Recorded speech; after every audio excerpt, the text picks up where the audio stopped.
Hi, this is a continuation of the BPSC 111 Public Finance and Administration. So, in this video, we will cover the unit number 3 Fiscal Federalism Principle, Center State Finance Relation and Finance Commission. तो mainly हम तीन topic को cover करेंगे in relation to the finance fiscal federalism, that is principle, then center state finance relation and at the end finance commission. तो fiscal policy क्या होता है? Mainly fiscal policy क्या होता है? जो भी गवर्नमेंट की जो भी स्ट्रैटेजी होती है वो किसके जरिए स्ट्रैटेजी बनाई जाती है? फिस्कल पॉलिसी के जरिए स्ट्रैटेजी बनाई जाती है।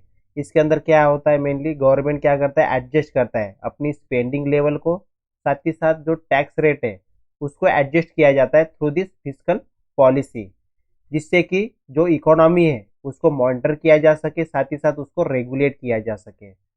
तो फिस्कल पॉलिसी के साथ साथ जो मॉनेटरी पॉलिसी होती है वो भी बहुत ज़्यादा क्रूशियल रोल प्ले करती है, बहुत इंपॉर्टेंट रोल प्ले करती है जो भी देश की इकोनॉमी है उसको डायरेक्ट करने के लिए, ठीक है, उसको मेंटेन करने के लिए, उसको डायरेक्शन देने के लिए।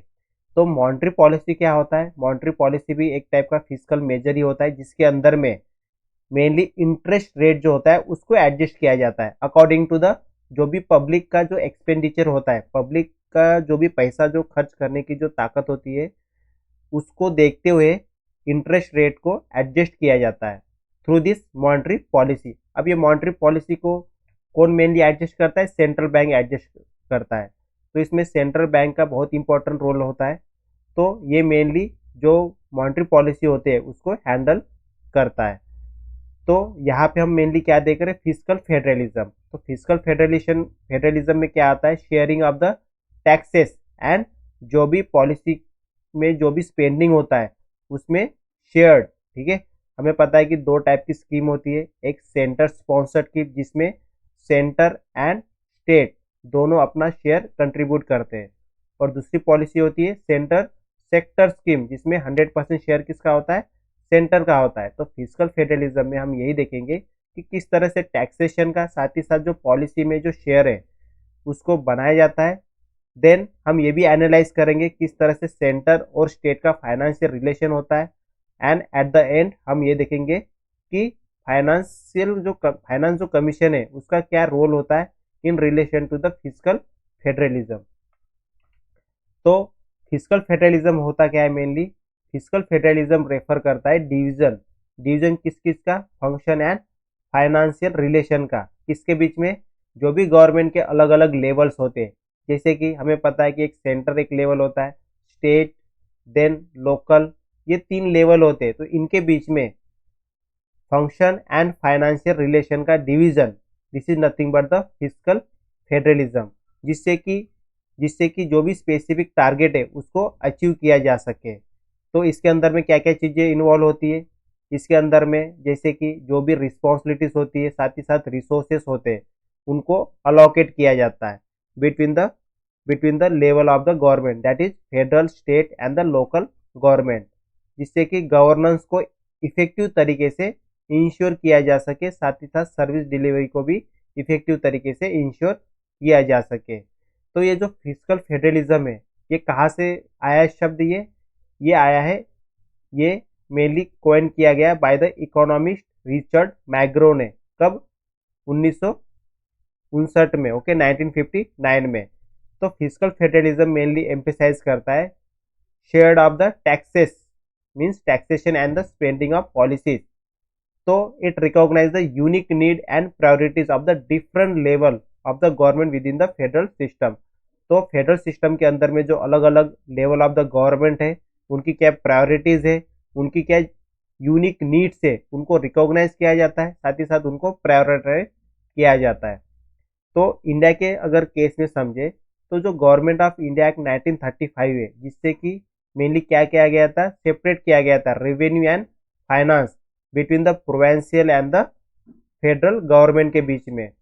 तो ये हमें कहाँ से मिला? ये गवर्नमेंट ऑफ इंडिया एक्ट 1935 से मिला है। आफ्टर इंडिपेंडेंट कॉन्स्टिट्यूशन ने भी हमें ये पावर, मेनली कॉन्स्टिट्यूशन के अंदर में भी ये पावर को क्लियरली सेपरेट किया गया, किस तरह से सेंटर और स्टेट की रिस्पॉन्सिबिलिटीज रहेगी, क्या क्या इनके पावर रहेंगे। तो division of power is one of the pillar of the fiscal federalism. तो फिस्कल फेडरलिज्म क्या दिखाता है? Mainly division of the power and finance between the centre and the federal unit. Okay, तो ये मेनली क्या है? डिवॉल्यूशन है of the financial resources and the responsibility, जिससे कि इफेक्टिव तरीके से गवर्नेंस हो सके, साथ ही साथ इक्विटेबल डेवलपमेंट हो, समान डेवलपमेंट हो between the different level of the government. Then addressing imbalance, imbalance को भी एड्रेस किया जाता है थ्रू दिस फिस्कल फेडरलिज्म। किस तरह से? देखिए, जो भी हॉरिजेंटल और वर्टिकल जो इम्बैलेंस होता है, हॉरिजेंटल मतलब जैसे कि स्टेट और स्टेट के बीच में बोल सकते हैं हम, और उसके बाद वर्टिकल क्या होता है? वर्टिकल होता है सेंटर एंड स्टेट के बीच में जो इम्बैलेंस होता है, किस रिलेटेड? जो भी फाइनेंशियल रिलेशन में मेनली। तो जो हॉरिजेंटल इम्बैलेंस होता है, जो मेनली किससे अराइज होता है? अलग अलग मतलब डेवलपमेंटल प्रोग्राम के जरिए। तो इन सभी को, इस इम्बैलेंस को मेनली बैलेंस किया जाता है through this federal fiscal federalism के जरिए। तो इसमें फाइनेंस कमीशन का बहुत इंपॉर्टेंट रोल होता है। फाइनेंस कमीशन क्या करता है? मेनली ये इश्यू करता है, एग्जामिन करता है जो भी फाइनेंशियल मैटर्स होते हैं related to the fiscal federalism, उसको इसको ये इश्यू करता है, साथ ही साथ ये एग्जामिन किया जाता है। तो ये बहुत क्रूशियल रोल प्ले करता है, और मेनली ये रिकमेंड करता है किस टाइप के मेजर लेना चाहिए, जिससे कि जो फाइनेंशियल इम्बैलेंस हो रहा है उसको हम टैकल कर सके, उसको एड्रेस कर सके। साथ ही साथ किस तरह से रिसोर्स को अलोकेट करना चाहिए, और किस तरह से कोऑपरेटिव फेडरलिज्म, ठीक है, एक कोऑपरेटिव फिस्कल फेडरलिज्म को हम प्रमोट कर सके। इन सभी के बारे में मेनली हमें रिकमेंड देता है फाइनेंस कमीशन। तो अगर रिसेंट डेवलपमेंट की बात करें तो हमें पता है good and service tax, GST, इसने भी काफ़ी ज़्यादा इन्फ्लुएंस किया है फिस्कल फेडरलिज्म को अपने देश के अंदर में। और इससे क्या हुआ? मेनली इससे इससे अलग अलग पॉलिसी को एक हमें मतलब एक रिस्पॉन्स मिला है थ्रू दिस जीएसटी। अब हम समझेंगे प्रिंसिपल्स। फिस्कल फेडरलिज्म के क्या क्या प्रिंसिपल्स है? तो देखो, फिस्कल फेडरलिज्म हमें पता है क्या करता है? मेनली असाइन करता है पावर एंड रिस्पॉन्सिबिलिटी, ठीक है, और ये मेनली क्या इंश्योर करता है? डिसेंट्रलाइजेशन। ओके, तो प्रिंसिपल्स हमें गाइड करता है किस तरह से जो फाइनेंशियल रिसोर्स है, साथ ही साथ डिसीजन मेकिंग प्रोसेस है, उसको अलोकेट किया जा सके, जिससे कि मेनली इफेक्टिव गवर्नेंस हो और इक्विटेबल डेवलपमेंट हो। तो क्या क्या प्रिंसिपल्स है फिस्कल फेडरलिज्म के? किस किस आधार पे ये जो फिस्कल फेडरलिज्म है ये बना हुआ है? तो सबसे पहला है स्पैन ऑफ पब्लिक गुड। मतलब ये कि ये जो फिस्कल फेडरलिज्म है ये क्या इंश्योर करता है? इंश्योर करता है कि जो भी पब्लिक गुड्स है वो सभी इंडिविजुअल के पास पहुंचे, रिच हो, ठीक है, जो भी बेनिफिट है पब्लिक गुड का वो सभी लोगों तक पहुंचे विद इन द जुरिडिक्शन, जिससे कि एक इक्विटेबल डेवलपमेंट हो। देन दूसरा प्रिंसिपल क्या है? Principle of subsidiary.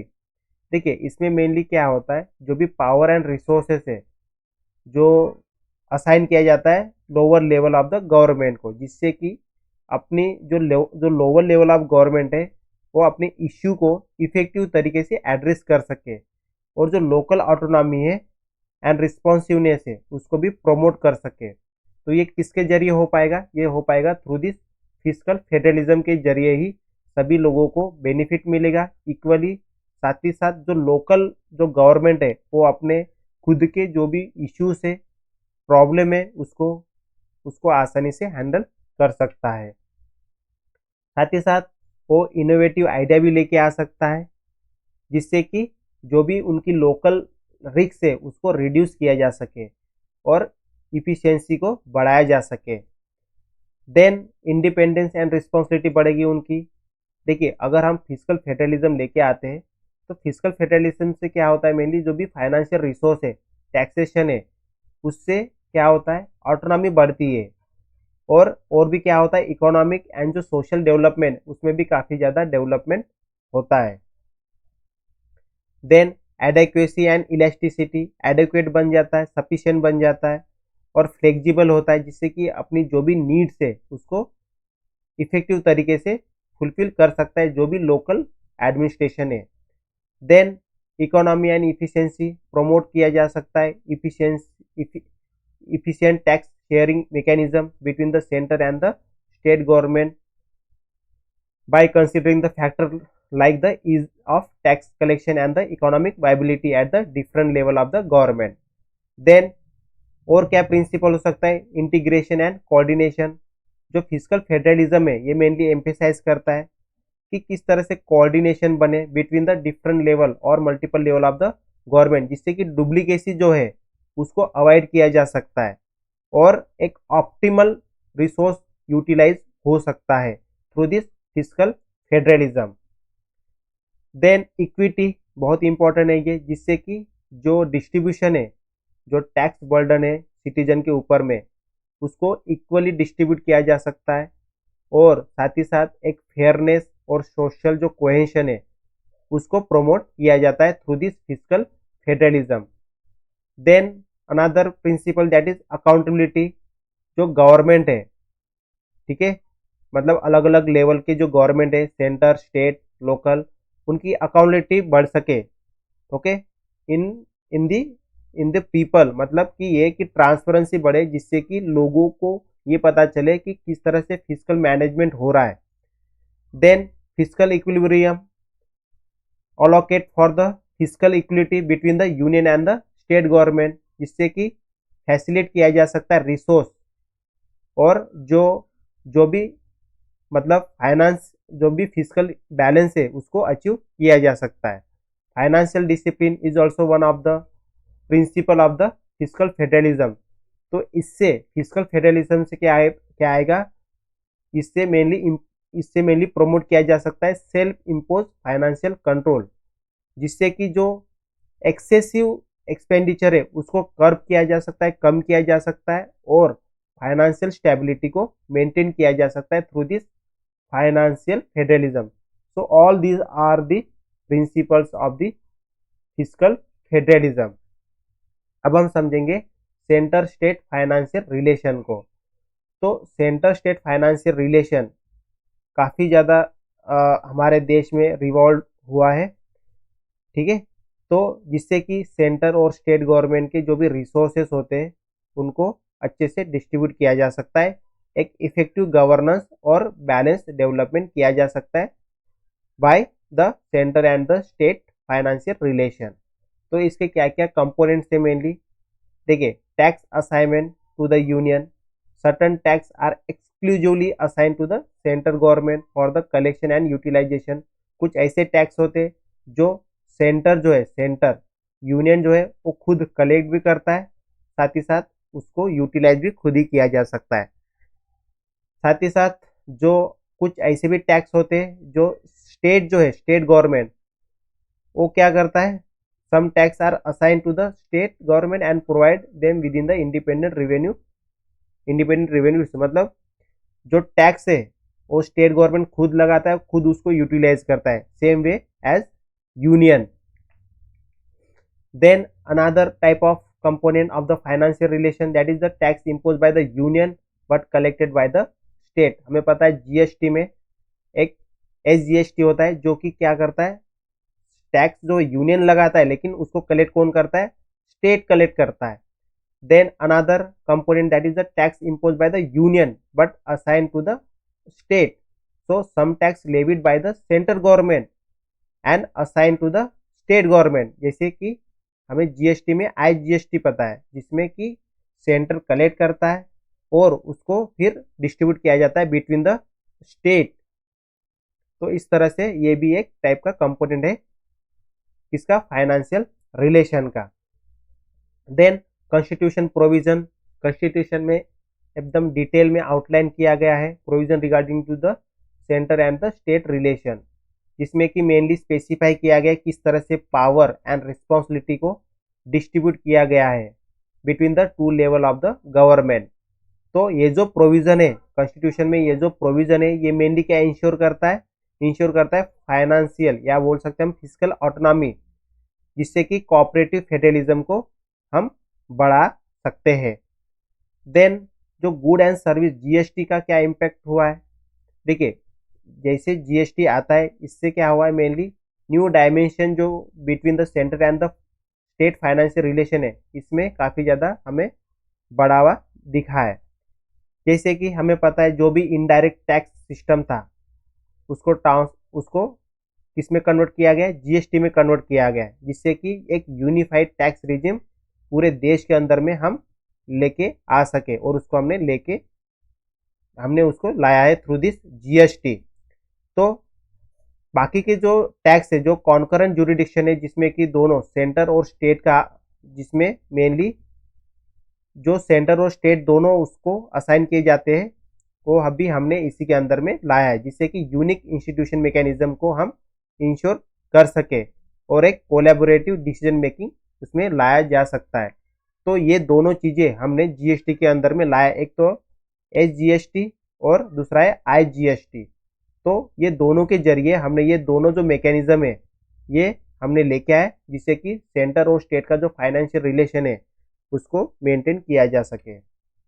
Then role of the reform commission, अलग अलग कमीशन ने काफ़ी ज़्यादा रिकमेंडेशन दिया है। जैसे कि फर्स्ट एडमिनिस्ट्रेटिव रिफॉर्म कमीशन ने क्या बताया, साथ ही साथ जो सरकारिया कमीशन है उसने भी क्या बताया हमें, उन्होंने रिकमेंडेशन दिया किस टाइप का, उन्होंने बताया कि जो स्टेट लेवल पे पार्टिसिपेशन है किसका, फाइनेंशियल एंड प्लानिंग मैटर का, उसको हम बढ़ा सके, ठीक है, उसको बढ़ाना चाहिए, ये बताया गया first administrative reform commission and Sarkaria commission ने।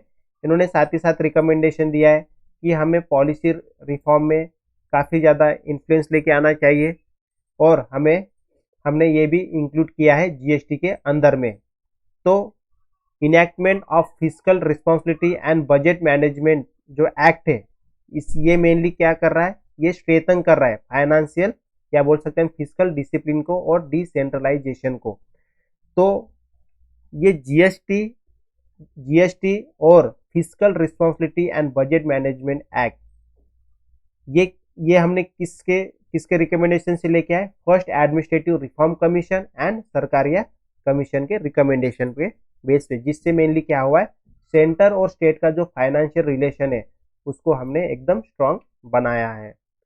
अगर रिसेंट रिफॉर्म की बात करें इन case of the physical federalism, तो हमने जीएसटी लेके आए। जीएसटी का मेन पर्पस क्या है, जीएसटी हमने लेके आए 1 जुलाई 2070 को, जिसका मेन एम क्या था, स्ट्रीमलाइन करना इनडायरेक्ट टैक्स सिस्टम को, देश के अंदर जो भी इनडायरेक्ट टैक्स सिस्टम है उसको स्ट्रीमलाइन करना, और जो भी इनडायरेक्ट टैक्सेस थे उसको हमने क्या किया है, रिप्लेस किया है थ्रू दी जीएसटी। कौन से जैसे कि एक्सरसाइज टैक्स हो गया, सर्विस टैक्स हो गया, सेल टैक्स हो गया, तो इनको हमने किसके अंदर लेके आए, जीएसटी के अंदर लेके आए, और इसके माध्यम से हमने एक यूनिफाइड टैक्स सिस्टम, जिसको हमने क्या बोला है, वन नेशन वन मार्केट बोला है। स्ट्रक्चर की बात करें तो जीएसटी के अंदर में 3 मेन कंपोनेंट्स है, central good and service tax, state good and service tax and integrated good and service tax. ये 3 मेन कंपोनेंट है, जिसमें जो सेंटर जो गुड एंड सर्विस टैक्स है और जो state good and service tax है, ये मेनली कौन लगाता है, ये सेंटर लगाता है, centre and the state government लगाता है। साथ ही साथ जो इंटर स्टेट ट्रांजैक्शन है, जिसको हमने किसके अंदर लेके आए, आईजीएसटी के अंदर लेके आए, ठीक है, इसका क्या है, ये मेनली सेंटर और स्टेट ट्रांजैक्शन को इसमें आईजीएसटी के अंदर में हमने इंक्लूड किया है। देन डिसीजन मेकिंग प्रोसेस में एक हमने जीएसटी काउंसिल बनाया, जिसके अंदर में सेंटर एंड स्टेट गवर्नमेंट के रिप्रेजेंटेटिव को हमने यहाँ पे इसके अंदर में कंसीडर किया है, और वही मेनली टैक्स रेट के बारे में डिसीजन लेते हैं। बात करेंगे नीति आयोग की, तो नीति आयोग जो है ये इस्टेब्लिश किया गया 1 जुलाई 2015 को। इसने मेनली रिप्लेस किया प्लानिंग कमीशन को। इसका एम क्या है, मेनली कॉपरेशन लेके आना, फेडरलिज्म में कॉपरेशन को बढ़ावा करना। तो ये किस तरह से काम करती है, थिंक टैंक की तरह काम करती है, और जो भी गवर्नमेंट को मेनली ये क्या करता है, पॉलिसी को रिकमेंड करता है, और साथ ही साथ जो यूनियन बजट है उसमें अपना इनिशिएटिव भी प्रोवाइड करता है, जिससे क्या हो सके, down to the state government, मतलब प्रोकलेट कर सके down to the state government में, ठीक है, through this budget, union budget. Then cooperative federalism, NITI Aayog mainly क्या प्रमोट करता है, कोऑपरेटिव फेडरलिज्म को प्रमोट करता है by the collaborating with the state to formulate the strategy and action plan, किसके लिए, इकोनॉमिक एंड सोशल डेवलपमेंट के लिए। देन प्लान रिप्लेसमेंट की बात करें तो इसने मेनली जो 5 ईयर प्लान था उसको नया जो 3 ईयर एक्शन प्लान है, जो मेनली किसका कॉम्प्लीमेंट है, 7 ईयर स्ट्रेटेजी पेपर का और 15 ईयर डिवीजन डॉक्यूमेंट का, ठीक है, ये हमें प्रोवाइड किया है, जिससे मेनली क्या आया, फ्लेक्सिबिलिटी और डायनामिक अप्रोच आया इन द प्लानिंग, जिससे कि हम एकदम डेवलपमेंट बहुत अच्छी तरीके से कर सके। देन जो सेंटर स्पॉन्सर स्कीम है उसको रिड्यूस भी किया गया। अब देखो यहाँ पे दो शब्द आता है, एक है सेंटर स्पॉन्सर स्कीम, जिसमें कि सेंटर और स्टेट दोनों का अपना अपना परसेंटेज होता है in the policy, but another scheme that is a centre sector scheme, जिसमें 100% जो शेयर है वो किसका होता है, सेंटर का होता है, ठीक है। तो देखिए since the physical year 16-17 the number of centre sponsor scheme जो है उसको रिड्यूस किया गया है, 66 to 28 पे लेके आया गया है। This restructuring aim to empower the state government, इससे क्या हुआ, मेनली स्टेट गवर्नमेंट को इम्पावर्ड किया गया कि वो खुद के जो स्कीम है उसको डिजाइन कर सके according to their specific need and promote decentralisation and flexibility को प्रमोट किया जा सके in the state. Then permission for the state borrowing, since 2017 state ने परमिट किया है बोरो करने के लिए, किससे बोरो करने के लिए, मतलब स्टेट को सेंटर ने परमिट किया है from the bilateral official development partners, जिससे कि इंफ्रास्ट्रक्चर डेवलपमेंट हो सके। तो this allow state government entitled to receive funding directly, okay, and increase public spending on the welfare scheme। अब देखो ये जो बायलैटरल ऑफिशियल डेवलपमेंट पार्टनर है, इससे मेनली क्या होता है, ये क्या है, मेनली ये फाइनेंशियल असिस्टेंट है, जो कि एक कंट्री मतलब डोनर कंट्री जो है वो किसको दे रहा है, इंडिया को दे रहा है। रिसिपिएंट कंट्री कौन सी है, इंडिया है। किसके लिए, वेरियस डेवलपमेंटल प्रोजेक्ट के लिए, ठीक है। तो इंडिया ने रिसीव किया है bilateral, okay, official development assistant from the several country, बहुत सारे कंट्री, देश के अलग अलग कंट्री से हमने हमने वेरियस डेवलपमेंटल प्रोजेक्ट के लिए अलग अलग फंड को हमने रिसीव किया है। जैसे कि जापान से हमें पता है कि दिल्ली मेट्रो के लिए, साथ ही साथ जो Mumbai Ahmedabad high speed rail project है, जिसको हम बुलेट ट्रेन प्रोजेक्ट भी बोलते हैं, उसके लिए भी हमने जापान से मदद लिया है through this bilateral official development assistant. Then Chennai Bangalore जो इंडस्ट्रियल कॉरिडोर है उसके लिए भी जापान से हमने असिस्टेंट प्रोवाइड किया है। देन यूनाइटेड स्टेट से भी हमने काफ़ी ज़्यादा बायलैटरल ऑफिशियल डेवलपमेंट असिस्टेंट लिया है। किस किस के लिए, अलग अलग जो सेक्टर्स है, जिसमें हेल्थ केयर आता है, education, agriculture, infrastructure development. Then United Kingdom से भी हमने काफ़ी ज़्यादा मेजर डोनेशन लिया है, जैसे कि एजुकेशन, हेल्थ केयर, गवर्नमेंट जो भी पुअर्टी एलिवेशन प्रोग्राम है उसके लिए भी। जर्मनी से भी हमने फॉर सस्टेनेबल डेवलपमेंट के लिए, रिन्यूएबल एनर्जी के लिए, टेक्निकल कोऑपरेशन के लिए। फ्रांस से हमने लिया है for the infrastructure project, urban development, cooperation in the field of defence and space. Australia से हमने education, skill development, sustainable development. Canada से हमने हेल्थ, एजुकेशन, जेंडर इक्वलिटी, इस तरह से अलग अलग चीज़ों के लिए हमने जो बायलैटरल ऑफिशियल डेवलपमेंट ये जो पार्टनर्स है, ठीक है, इनसे हमने मदद लिया है। अब हम बात करेंगे फाइनेंस कमीशन की। देखिए जो फाइनेंस कमीशन है इसको कॉन्स्टिट्यूट बनाया गया under article 280 of the Indian constitution. तो ये क्या है, एक मेनली कॉन्स्टिट्यूशन बॉडी है। इसका प्राइमरी पर्पस क्या है, ये मेनली रिकमेंड करता है किस तरह से टैक्स रिवेन्यू को डिस्ट्रीब्यूट किया जा सकता है between the centre and the state government.